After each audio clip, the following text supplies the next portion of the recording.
दोस्तों, इस्लाम में क्यों करते हैं बहन से शादी? मुसलमानों को भी नहीं पता इस बात का सच। पूरी दुनिया में पकड़ बना रखे इस्लाम धर्म के बारे में आप सभी लोग जानते होंगे। क्या आपको इस धर्म की सच्चाई पता है?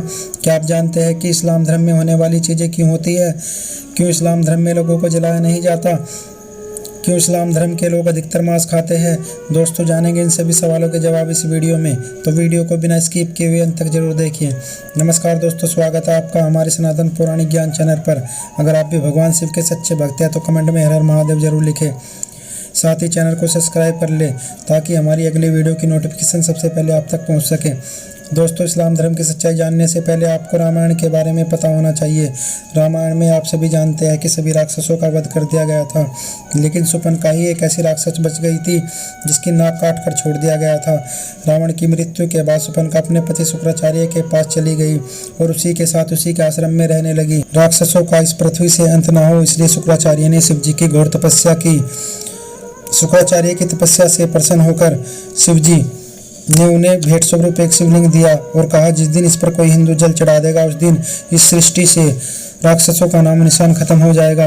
तब तक राक्षसों का वंश ऐसे ही चलता रहेगा। तब शुक्राचार्य चाहते थे कि इस पर कोई हिंदू जल ना चढ़ा पाए और वह राक्षसों का वंश ऐसे ही चलता रहे।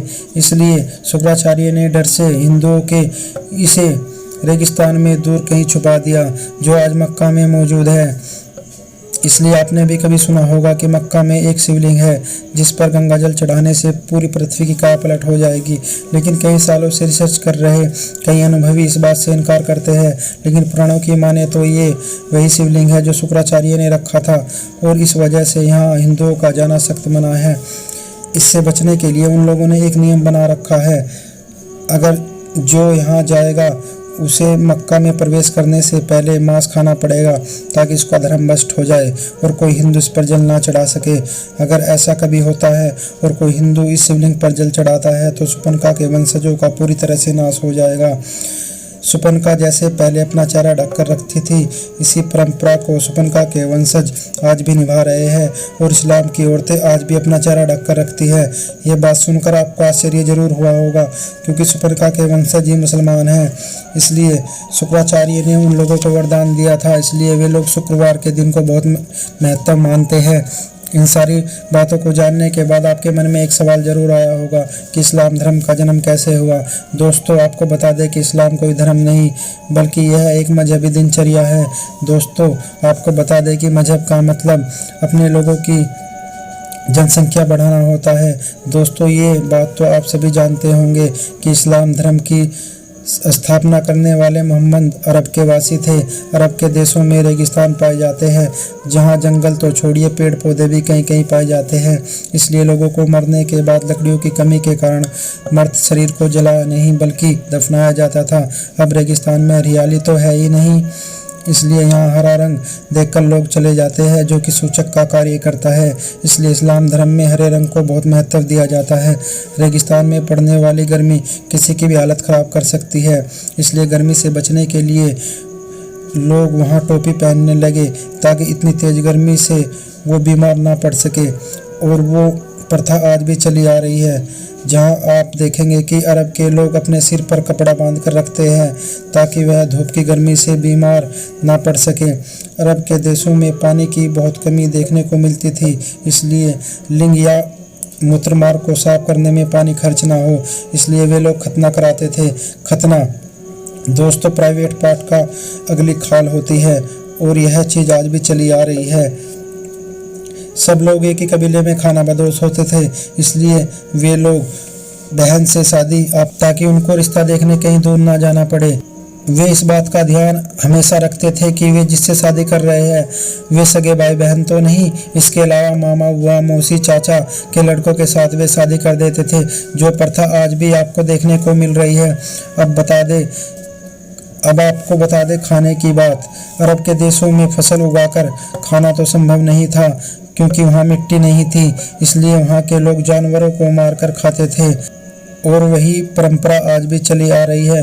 भले ही आज यहाँ अनाज यानी चावल गेहूँ और सब्जियाँ मिलती है, लेकिन लोग आज भी जानवरों को मारकर खाना पसंद करते हैं। हालांकि पहले लोग ये पता था कि जानवरों को मारकर खाना अच्छी बात नहीं है, इसलिए वह जानवरों को मारकर खाने से पहले उसे कुर्बानी का नाम दे देते थे, और जब जानवर की कुर्बानी की जाती थी तो वे अल्लाह को याद कर लिया जाता था ताकि जानवर की मौत का पाप उनके सिर पर ना चढ़ सके। और यह धीरे धीरे बढ़ती चली गई और आज इसे पूरी दुनिया में त्योहार की तरह मनाया जाता है।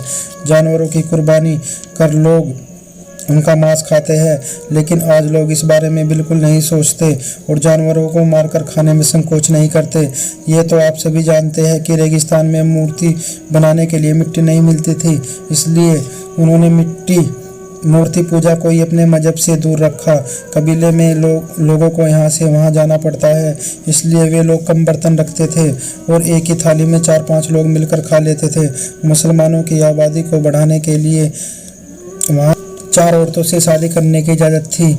अगर इन सारी बातों पर गौर किया जाए तो इस्लाम कोई धर्म नहीं बल्कि एक कबीला है जिसे सिर्फ और सिर्फ जनसंख्या बढ़ाना सिखाया गया है, और इसके कोई नियम नहीं बल्कि एक दिनचर्या है। जिस तरह आपको वातावरण मिला उन्होंने जीना सीख लिया, और आज भी आसपास के वातावरण और माहौल के बदलने के बाद भी वे लोग इसी तरह अपना जीवन यापन करते हैं। दोस्तों, हमने आपको इस्लाम धर्म के बारे में जो भी बात बताई है वह बिल्कुल सच है। तभी तो इस्लाम को मानने वालों की जनसंख्या लगातार बढ़ती जा रही है, जिस पर चाहकर भी कोई रोक नहीं लगा सकता। जिस प्रकार मुसलमानों की जनसंख्या बढ़ रही है तो यह कहना भी गलत नहीं है कि पूरी दुनिया में सबसे ज़्यादा मुसलमानों की जनसंख्या होगी। अगर हमारे द्वारा कई बातें मुसलमान भाई या बहनों को गलत लगी हो तो हम माफ़ी चाहते हैं, लेकिन दोस्तों जो बात हमने बताई है वह लॉजिकल फैक्ट है। अगर आप भी इस बात पर गौर करेंगे तो आपको समझ में आएगा कि यह वाक्य बिल्कुल सच है। तो दोस्तों, आज के लिए बस इतना ही। वीडियो पसंद आई हो तो वीडियो को लाइक शेयर ज़रूर करें और साथ ही चैनल को सब्सक्राइब करें।